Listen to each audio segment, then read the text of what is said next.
quwwata illa billahil aliyil azim. Yang dikasihi Tuan Imam, pengerusi serta ahli jawatan kuasa masjid, muslimin dan muslimat yang dikasihi dan dirahmati oleh Allah Subhanahu wa ta'ala. Pertama dan selamanya, kita merafakkan setinggi-tinggi kesyukuran kehadrat Allah Subhanahu wa ta'ala di atas nikmat iman dan juga nikmat Islam. Seterusnya kita juga merafakkan rasa syukur kerana sehingga ke saat ini kita masih lagi dikurniakan oleh Allah Subhanahu wa ta'ala kesempatan untuk kita dapat meneruskan kehidupan di atas muka bumi, bagi kita mengambil peluang untuk kita pertingkatkan iman dan takwa kita kepada Allah Subhanahu wa ta'ala, yang merupakan sebaik-baik bekalan untuk kita menuju ke alam akhirat. Dan seterusnya kita juga bersyukur kerana pada ketika ini Allah Subhanahu wa ta'ala telah menempatkan diri kita untuk kita berada di dalam rumah Allah ini, namun untuk kita beriktikaf, supaya dapat kita menunaikan ibadah solat secara berjemaah, dan dapat pula pada ketika ini kita mengambil peringatan dan nasihat daripada ayat-ayat Allah dan hadis Nabi sallallahu alaihi wasallam, yang mudahan menjadi petunjuk kepada kita untuk kita dapat meneruskan kehidupan. Semoga Allah Subhanahu wa ta'ala mengakhiri kehidupan kita dengan memperolehi husnul khatimah, insya-Allah. Asalkan kita semua istiqamah dalam melakukan kebaikan, kerana kematian itu dia datang dalam keadaan yang tidak kita ketahui, sama ada dari sudut masanya, harinya ataupun tempatnya. Jadi sentiasalah kita berdoa mohon husnul khatimah, dan sentiasalah kita menempatkan diri kita untuk berada di tempat-tempat yang baik, dan sentiasalah kita zikrullah ataupun menyati Allah Subhanahu wa ta'ala di dalam seluruh ruang kehidupan kita. Mudah-mudahan kita mati dalam keadaan sedang melakukan amal yang soleh, berada di tempat-tempat yang dirahmati oleh Allah Subhanahu wa ta'ala. InsyaAllah pada malam ni kita keluar sikit daripada tajuk kita yang biasa, ngambil di sepotong hadis Nabi sallallahu alaihi wasallam.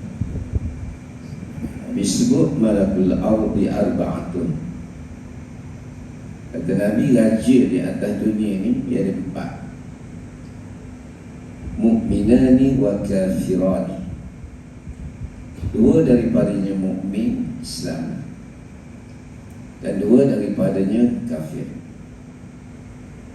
Fal mu'minani, maka yang mukmin itu Zulkarnain wa Sulaiman.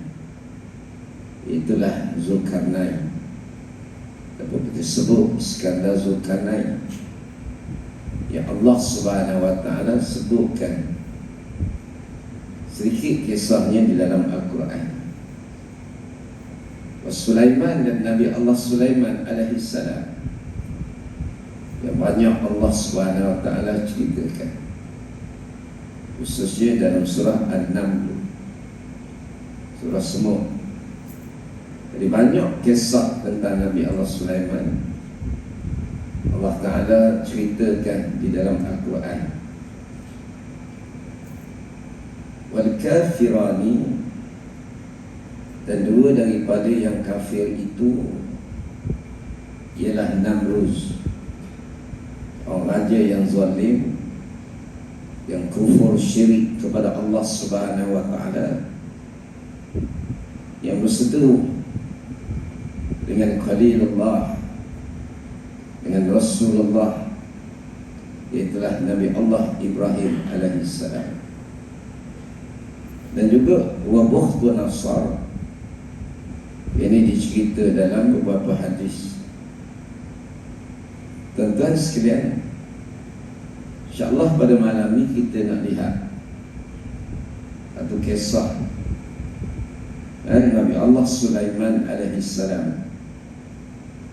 Walaupun ada beberapa kisah tentang Nabi Allah Sulaiman, ada kisah dia dengan semut, ada kisah tentang kematiannya, kisah-kisah tentang mukjizat Nabi Allah Sulaiman alaihissalam.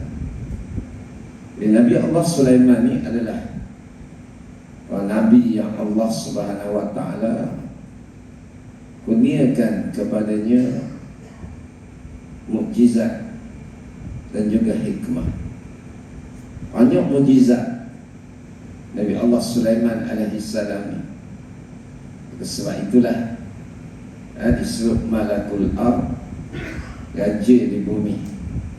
Raja di bumi ni dengan maksud keempat-empat orang ni adalah raja yang empayar jajahan dia adalah seluruh bumi. Mana besar empayar pemerintahan dia, besar. Nabi Muhammad sallallahu alaihi wasallam pun tak dapat. Pada zaman Sayyidina Umar, awal Islam yang dibawa oleh Nabi Allah Muhammad sallallahu alaihi wasallam dapat menakluk kota Rom dan Parsi. Maka pada ketika itu 2/3 dunia, 2/3 dunia ditabir oleh Islam.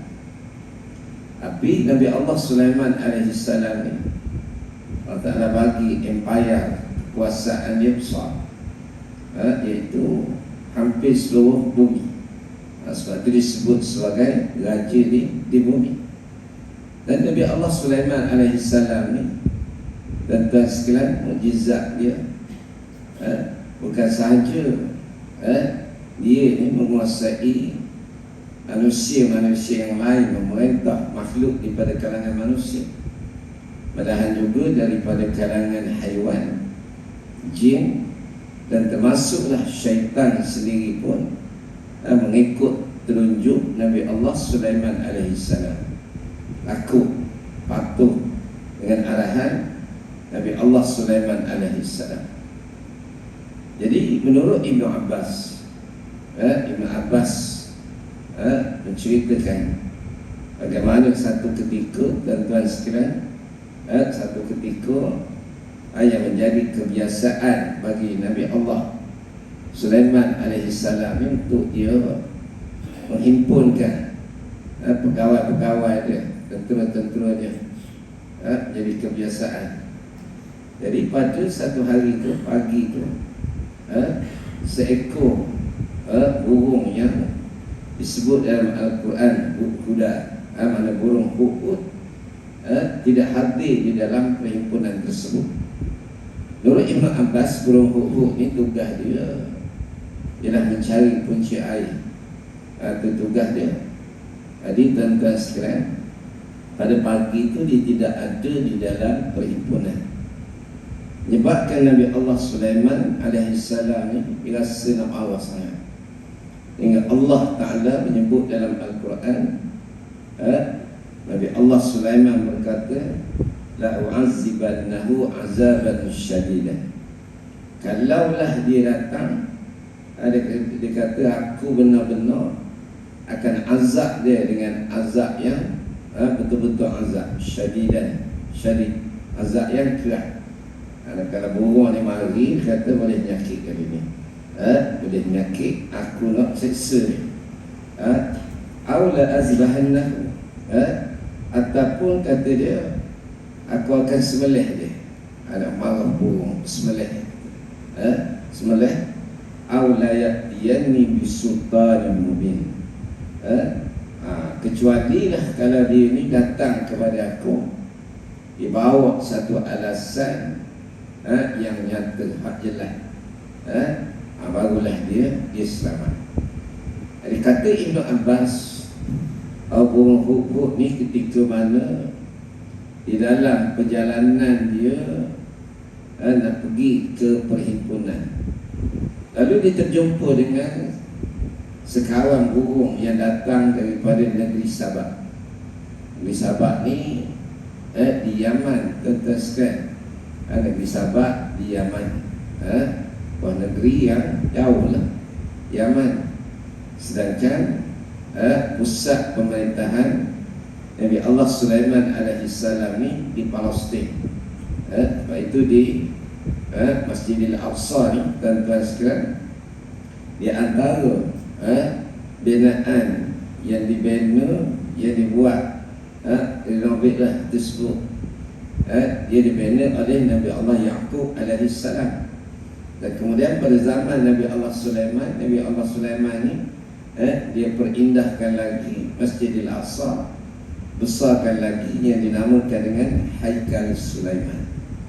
Haikal Sulaiman ni menurut kepercayaan orang Yahudi bahawa di situ adalah tempat lahir ataupun keluarnya Dajjal.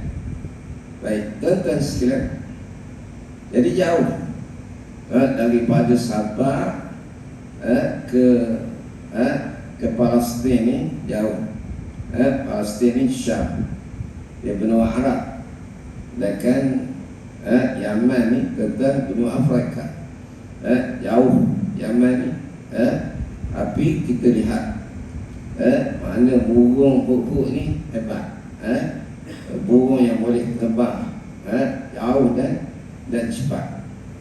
Jadi bila sekawan burung ni berjumpa dengan burung huk-huk, diceritakan kepada dia tentang negeri Sabak.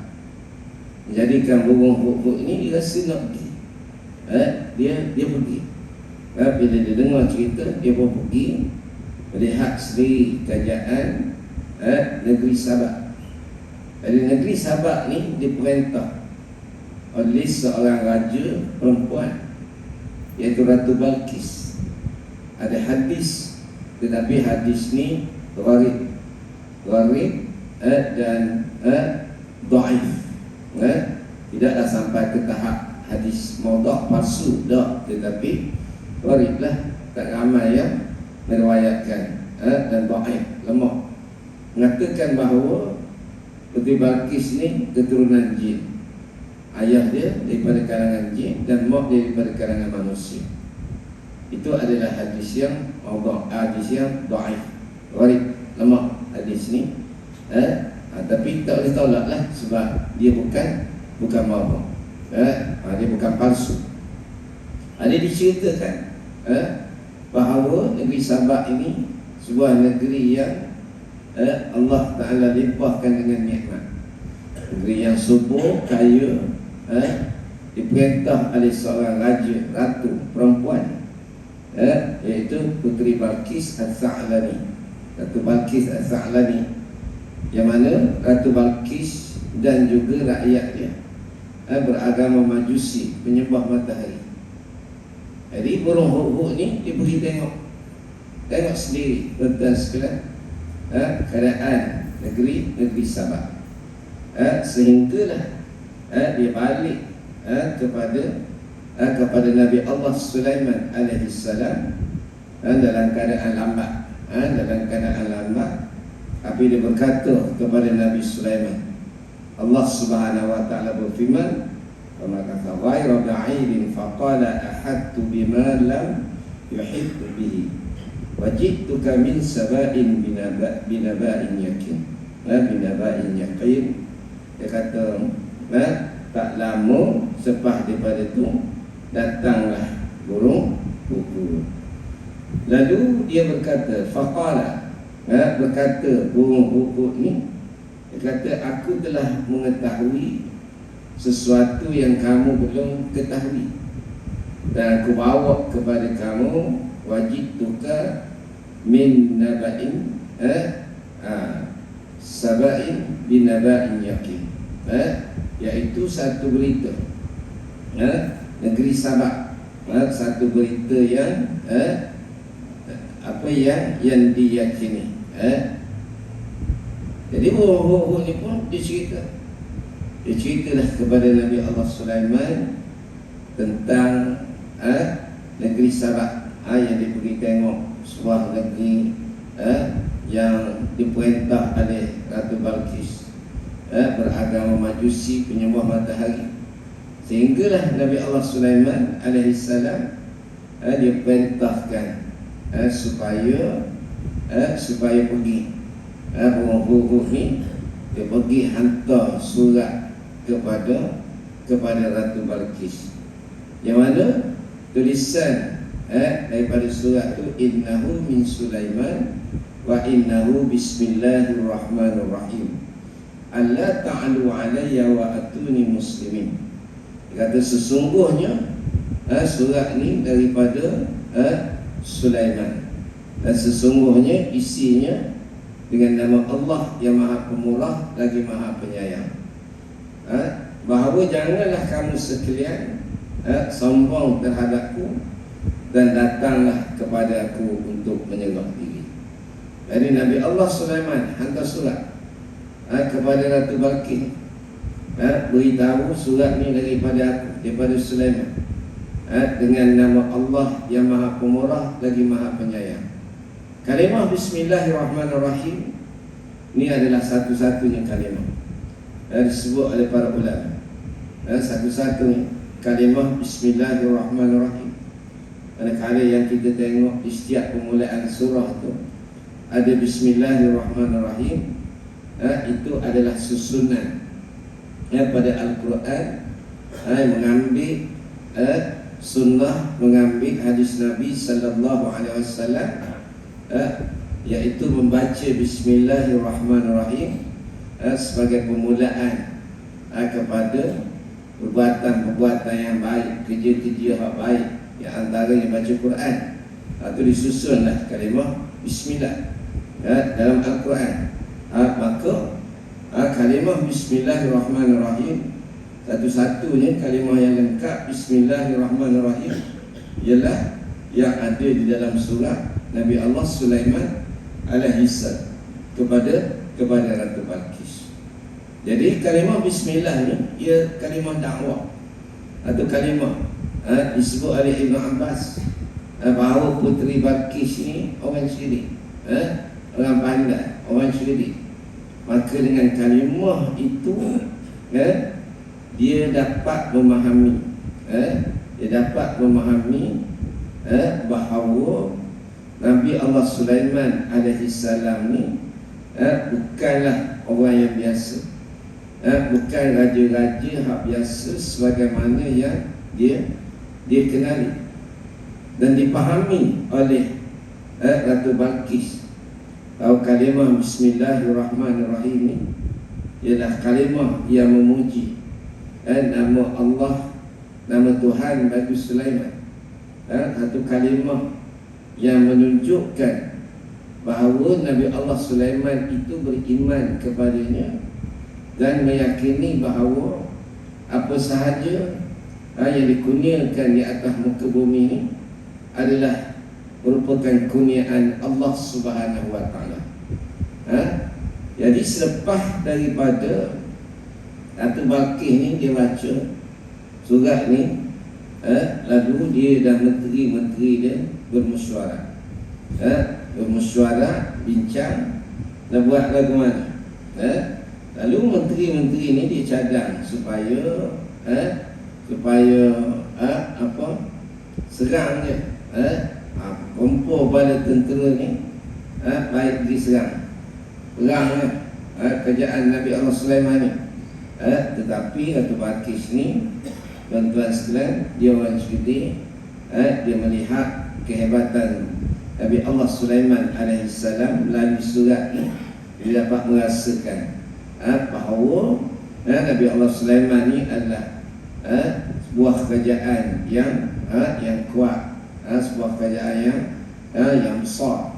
Maka dari sudut strategi atau Balqis ni dia tidak setuju untuk menghantarkan tentera. Sebaliknya dihantar utusan dia dan diarahkan supaya siapkan hadiah yang paling mahal, hadiah yang tak ada di mana-mana, iaitu yang hanya ada di negeri Sabat. Hadiah yang dia belum pernah bagi pun kepada sesiapa sebelum daripada ni, kepada mana-mana raja.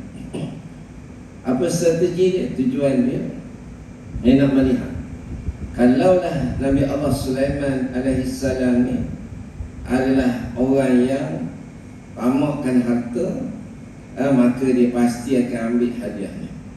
Yang kedua, kalau Nabi Allah Sulaiman ni raja dia itu lebih miskin daripada dia, saya dia akan terima juga hadiahnya. Jadi Nabi Allah Sulaiman, tuan-tuan sekalian, dia tolak hadiah ni.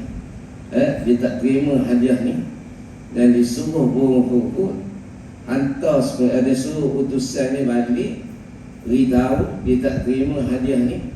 Yang Nabi Allah Sulaiman naknya supaya datang atau Balqis datang untuk menyerah diri. Kalau tak serah diri, maka akan kerajaan Sabat akan diperangi. Maka atau Balqis ni dia tidak ada pilihan lain. Dia tidak ada pilihan lain kecuali lah dia pergi, dia bersetuju untuk pergi bertemu dengan Nabi Allah Sulaiman alaihissalam. Jadi ketika mana tuan-tuan sekalian, ketika mana atau Balqis ni dia bersiap untuk pergi ke kerajaan Nabi Allah Sulaiman alaihissalam, maka Nabi Allah Sulaiman ni dia panggil pembesar-pembesar dia, lalu qala ya ayyuhal malak, berkata Nabi Allah Sulaiman, wahai pembesar-pembesarku, ayyukum ya'tini bi'arsyiha qabla an ya'tuni muslimin. Dia tanya, siapakah di antara kamu yang sanggup membawa bi'arsyiha, iaitu istana Ratu Balqis. Dia nak Nabi Allah Sulaiman tanya, siapa boleh bawa istana Ratu Balqis qabla an ya'tuni muslim, sebelum dia sampai kepada aku untuk menyerah diri, untuk berserah diri. Jadi Nabi Allah Sulaiman tanya, siapa dia boleh bawa? Boleh bawa. Ini mukjizat tuan-tuan sekalian. Bila mukjizat, dia datang daripada Allah Subhanahu wa taala. Jadi bila sebut mukjizat, dia tak sama dengan sihir. Dia tak sama, dia bukan sihir. Lepas tu ahli sihir Fir'aun ni tuan-tuan sekalian, yang alim dengan ilmu sihir, mereka ni beriman kepada Allah Subhanahu wa taala. Bila mereka lontarkan tongkat dia, lalu dilihat seperti ular-ular yang kecil, akan campur banyak-banyak, maka dilihat seperti ular-ular yang kecil. Itu sihir. Tapi Nabi Allah Musa ni dicampur tongkat dia, maka bertukar menjadi ular yang betul. Itu beza. Ini dilihat seperti ular, ini bertukar menjadi ular yang betul. Jadi bila ahli sihir ni, tuan-tuan sekalian, bila dia tengok tongkat Nabi Musa betul-betul menjadi seekor ular, maka dia fahamlah ini bukan sihir. Sebab dia sendiri adalah ahli sihir. Dia fahamlah ini bukan sihir, ini pastinya datang daripada Tuhan. Aku beriman semua sekali, beriman semua sekali.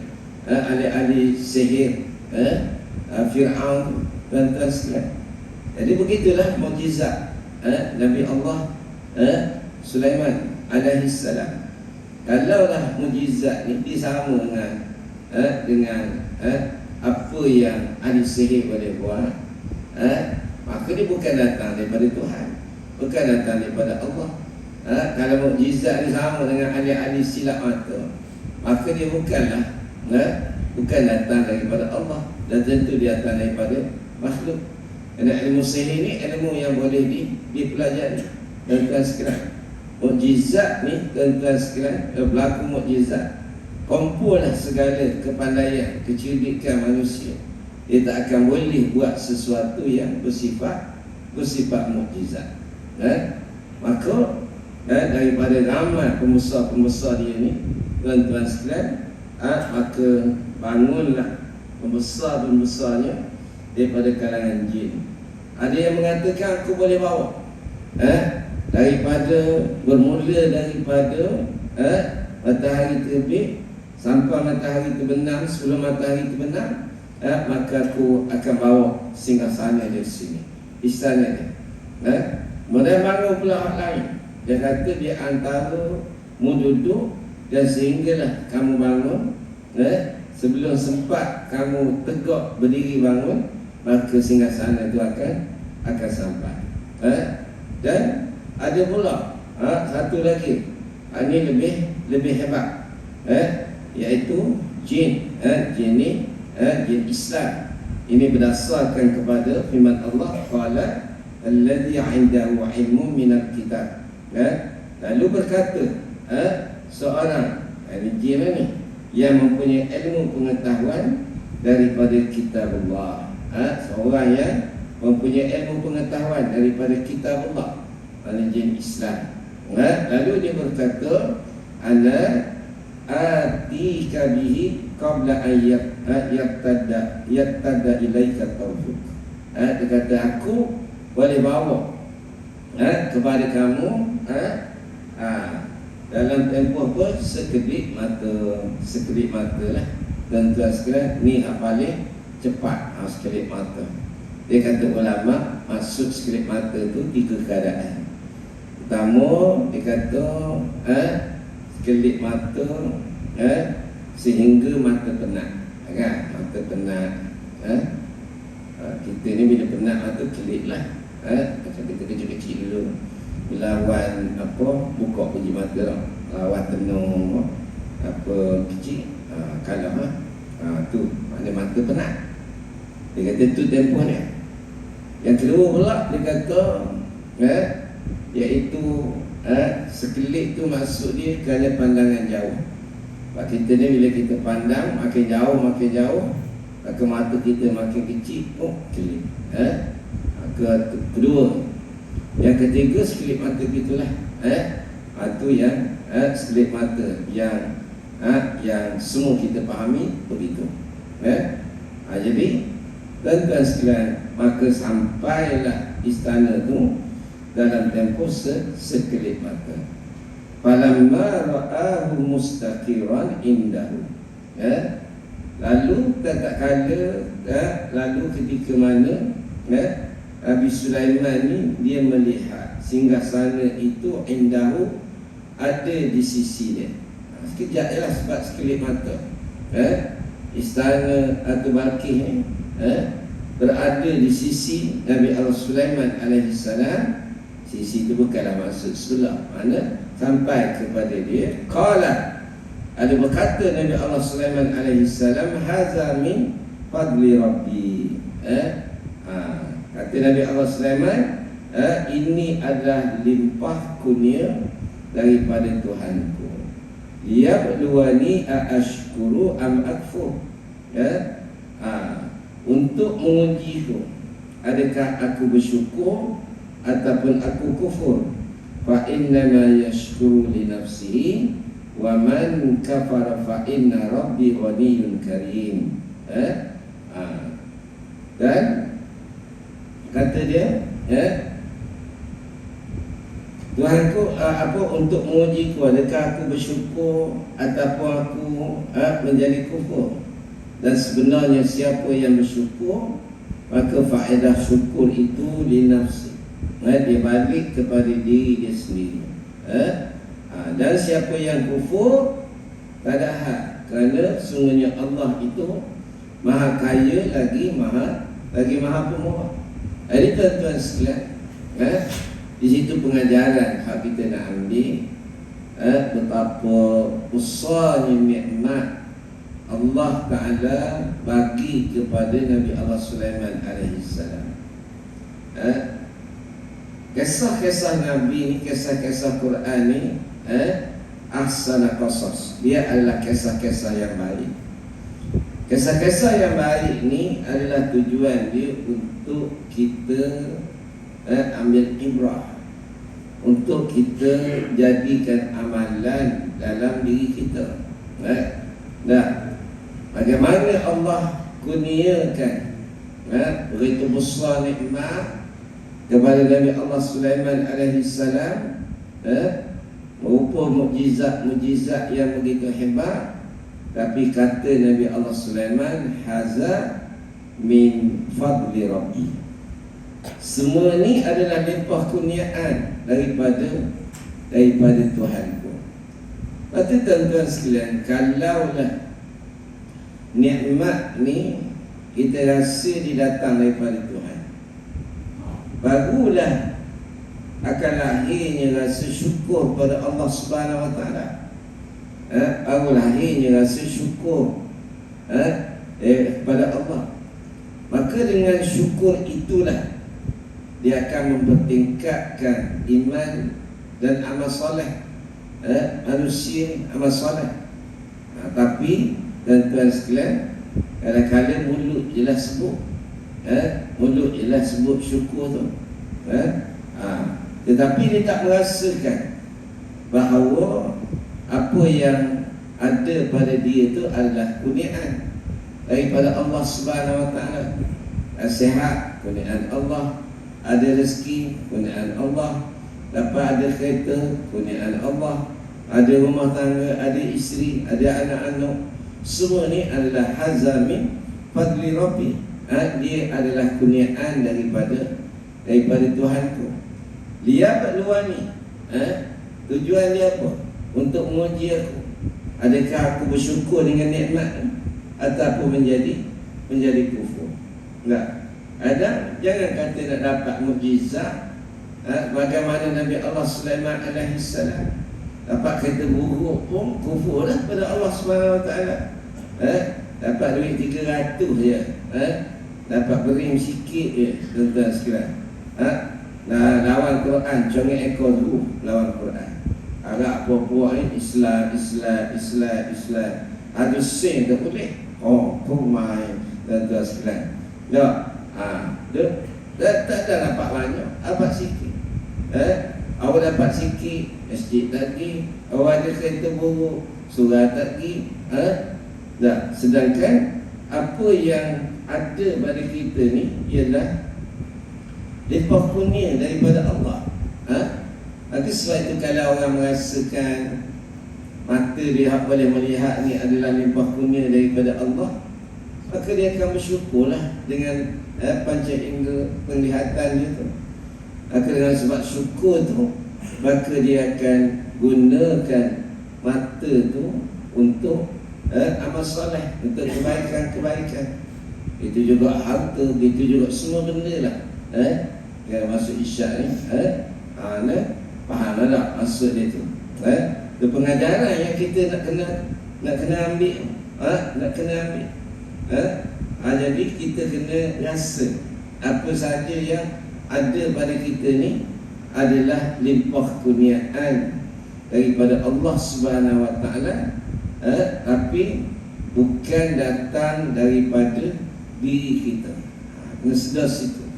Yang masalah manusia ni sombong, dia mendahulukan usaha dia mengatasi daripada merasakan itu adalah kurniaan Allah Subhanahu Wa Taala. Kalau aku tak kerja, jadi harap macam-macam dia tuan-tuan sekalian. Jangan diharap begitu begini. Rasakan itu adalah daripada ikhtiar dia, mendahului daripada rasakan bahawa itu adalah limpah kurniaan daripada Allah Subhanahu wa taala. Ini menjadikan manusia ni bila tak rasa itu adalah limpah kurniaan Allah, menjadikan manusia itu kufur kepada Allah. Tak kufur nikmat, tuan-tuan sekalian, kufur nikmat, ataupun ada yang lebih teruk yang diistilahkan sebagai kafir. Ini tuan-tuan sekalian, puncanya kerana tak merasakan bahawa apa yang kita ada ni adalah limpah kurniaan daripada Allah Subhanahu wa taala. Jadi Nabi Allah Sulaiman alaihi salam disebut hazamin fadli rabbi liyabluwani ashkuru am akfur wa man syakara fa innama yashkuru li nafsi. Siapa yang bersyukur, yang nikmat syukur tu balik pada diri sendiri. La in syakartum la azidannakum wa la in kafartum inna azabi lasyadid.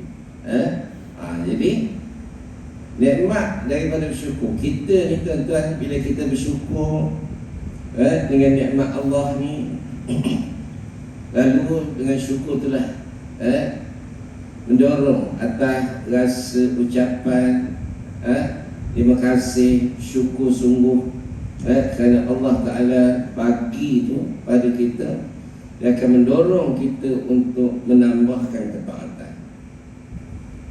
Maka dengan sebab taat tu kita dapat nikmat pula nanti di dalam syurga, ataupun dapat nikmat, ditambahkan nikmat-nikmat dia di atas dunia.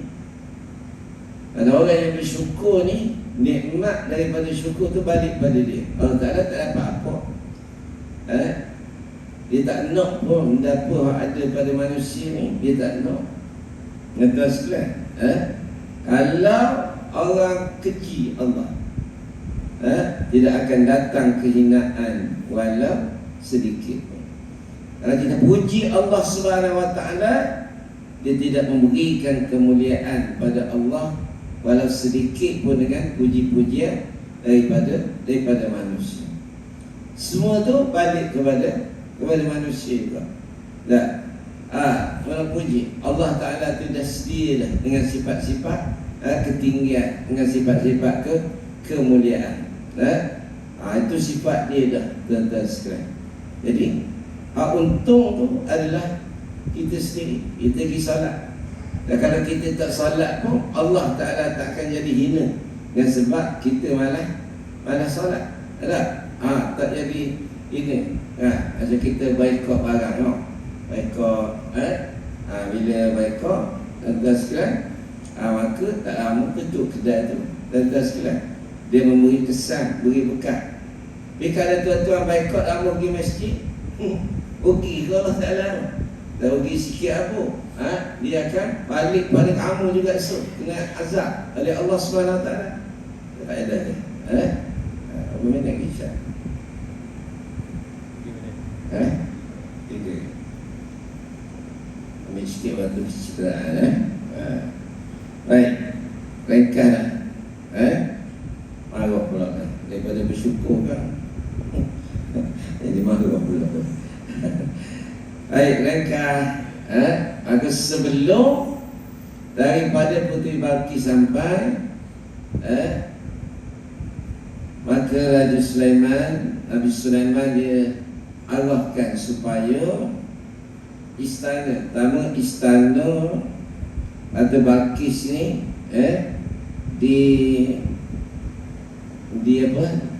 diubah suai sikit, tidak menghilangkan rupa bentuk yang asal. Kata Ibn Abbas, dinding-dindingnya diletakkan, ditatahkan dengan batu permata.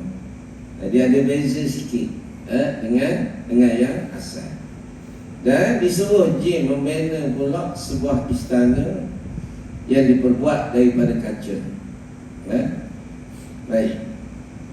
Jadi ketika sampai Ratu Balqis ni, tuan-tuan sekalian, Falamma ja'at kila ahakaza arsyuk qala ka'annahu huwa. Baik. Dan tak kala sampailah Ratu Balqis kepada Nabi Allah Sulaiman alaihissalam, lalu ditanyakan kepada dia. Nabi Allah Sulaiman ditunjuk, istana Balqis ni ditunjuk. Lepas tu ditanya kepada Ratu Balqis, ahakaza arsyuk, adakah ini istana kamu? Dia tanya. Nak uji, bila tanya ni tujuannya nak uji. Nak uji, biasa tanya ni nak uji kecerdikan, nak uji tahu ke tak tahu. Tuan-tuan sekalian, maka apa kata Puteri Balqis? Ka'annahu huwa. Dia Balqis dia tak kata ya dah. Dia kata ka'annahu huwa. Dia kata apa? Seakan-akan inilah, kata dia. Jadi menurut Ibnu Abbas, Puteri Balqis ni adalah seorang yang bijaksana dalam bercakap, tuan-tuan sekalian, bijaksana. Dan inilah gambaran orang yang bijaksana di dalam memutuskan sesuatu, berkata tentang sesuatu. Tuan-tuan sekalian, pertama, bila istana itu dia dah rubah dah sikit, lain daripada yang asal.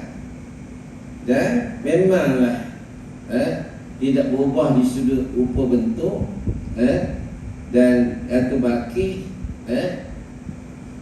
dia nampaklah ni macam istana aku, tetapi lain sikit. Maka ka'annahu huwa, dia tak kata ya. Islam nak ajar pada kita ni supaya bila kita nak cakap ni, biarlah sesuatu tu pasti, jelas. Tak. Ni kan mana kadang-kadang nak cakap semua benda dia nak cakap. Yang dia tak faham pun dia nak cakap kau. Macam isu Ashabul Kahfi lah. Tahu apa bela tu ramai. Bela tu ramai sangat, tuan-tuan sekalian. Sepatutnya dia tak cakap confident gitu.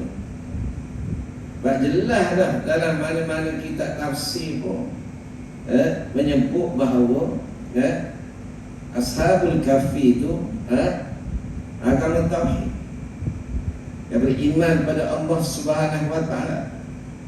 Manakala bab Kristian yang merujuk kepada Nasara, yang ni tuan-tuan sekalian, hanya sedikit saja ulama yang menyebut sedemikian, sikit.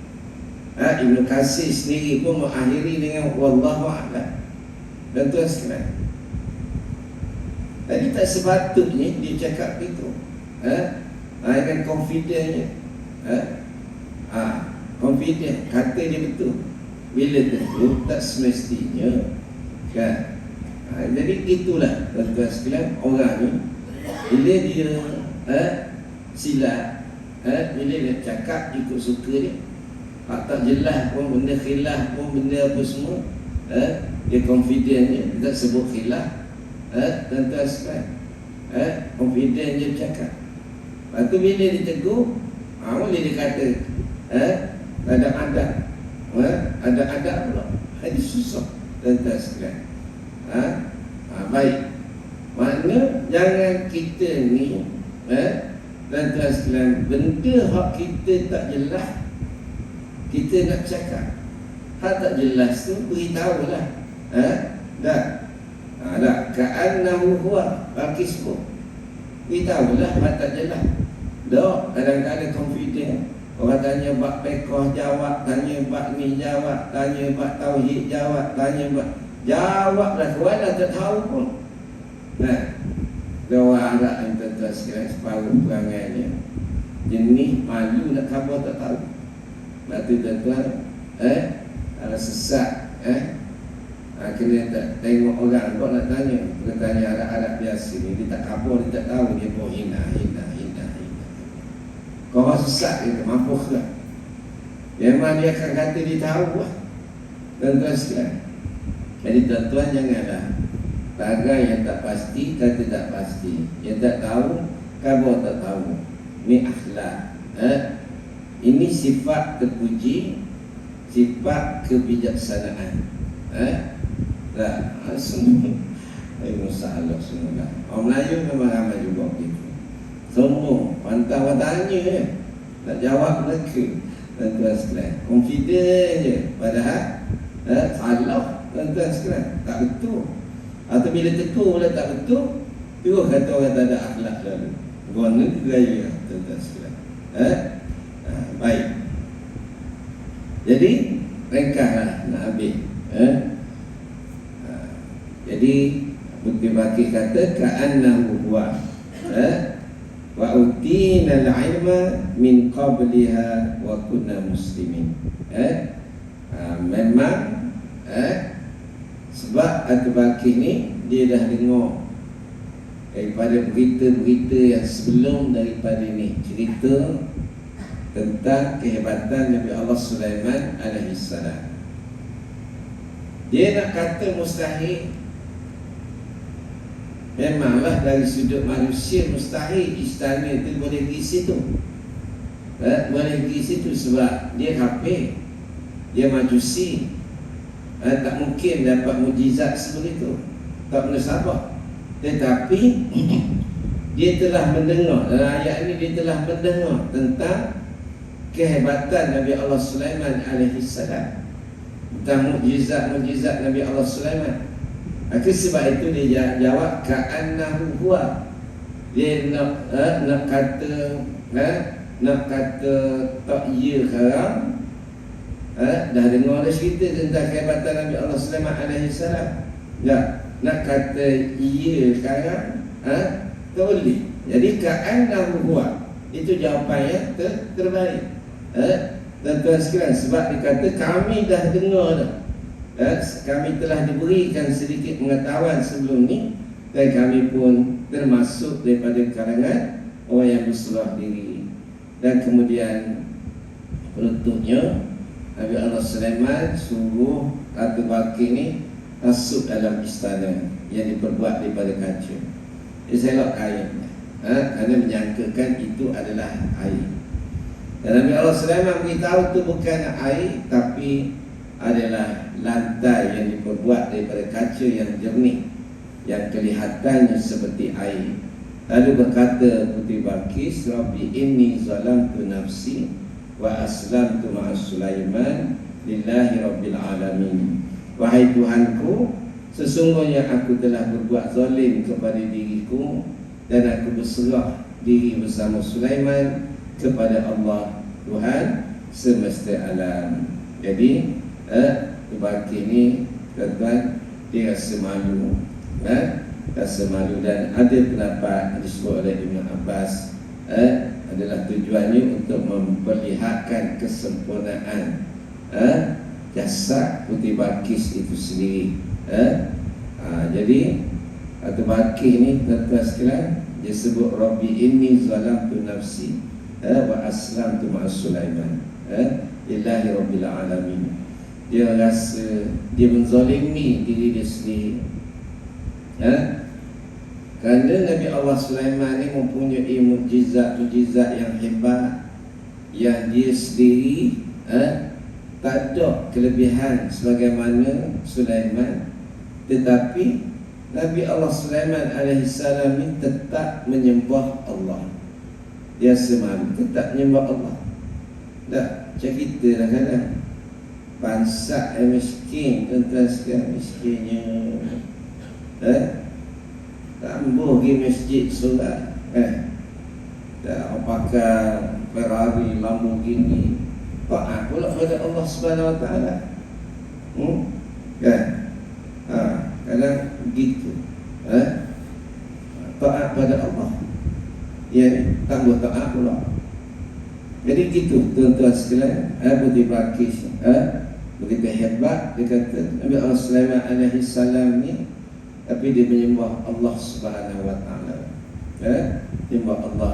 Aku telah menzalimi diri aku sendiri, zalim pada diri bila kita ni tak nak beribadah kepada Allah. Dia gitu kan.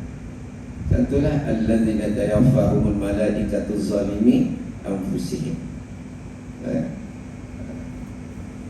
Orang tak nak berhijrah bersama dengan Nabi dan sekalian. Dan ketika mana nyawa ni diambil oleh malaikat, Allah Ta'ala kata dalam keadaan zalimi anfusihim, dia sedang menzalimi diri mereka sendiri. Kerana kita ni kalau tak nak taat pada Allah, tak nak patuh pada Allah, Allah Ta'ala tak rugi, tak terkurang sikit pun. Tetapi hak rugi tu kita yang terzalim dengan perbuatan engkar kita tu adalah kita. Tak ada orang pun, tak ada pun orang lain yang akan terzalim ataupun terutama sekali Allah SWT tu tidak sedikit pun yang akan terzalim dengan perbuatan kufur kita adalah kita. Tu pengajaran kita nak kena ambil. Hari cukup sekadar tu, insya-Allah. Mudah-mudahan Allah memberkati dan merahmati kita. Dewasa kita jumpa pula. Bulan ni boleh ikut jadual. Ikut jadual. Bulan lepas tak mari dulu. Bulan 10 baru mari gitu. Bulan 11 datang. Bulan 11 hari, bulan 12 tak hari. Ni bulan 1 hari ni. Umur saya dah tambah 58 dah. Dah lama dah mari sini daripada hujung 20-an dulu, surah kayu dulu lagi. Alhamdulillah. Mudah-mudahan ada hak lama ni duduk berunjuk belaka. Tak ada nak lipat lutut belaka. Dah tua, nak mati dah kita ni, insya-Allah. Allah alam. Assalamualaikum warahmatullahi wabarakatuh.